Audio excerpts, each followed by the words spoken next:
Hey, Alex, where is the hurricane now? Yeah, the hurricane remains a Category 2 on the Saffir-Simpson scale, finally starting to push out of the Bahamas. The good news is it's starting to accelerate, finally, now moving over 20 miles per hour. Of course, when it was coming through the islands down here, it was at a crawling pace, but we're starting to see some acceleration northward right now. The next stop will be just west of Bermuda later on this evening and overnight. So the islands of Bermuda will deal with some strong winds and some heavy rain, but it will be a quick pass, and by tomorrow, the storm will then be heading up towards Atlantic Canada. So our friends in Newfoundland will have to watch this very carefully on Friday night as the storm makes a very close pass or even potentially a landfall there in eastern Newfoundland. But the good news is the storm is now accelerating, so we shouldn't be seeing any more significant rain issues as the storm does move north. And Alex, is there any chance Melissa can strengthen again, even though it's speeding up?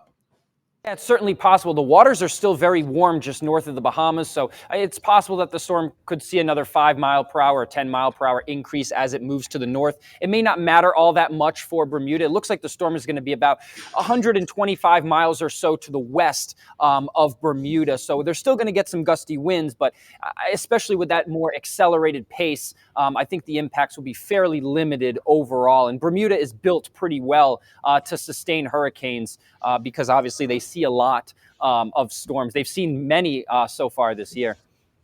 And Alex, can you tell us any more about AccuWeather's damage assessment?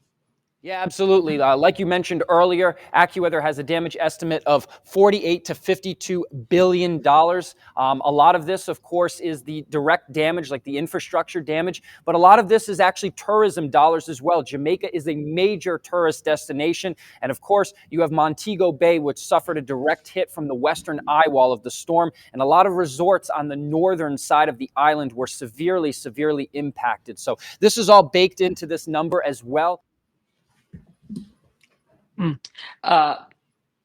Alex, do you think that there'll be more impact on the U.S.? I don't think so.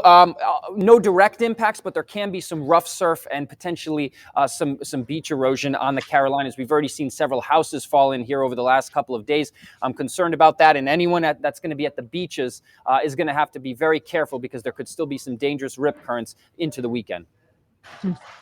All right, Alex DaSilva, AccuWeather meteorologist, we appreciate it.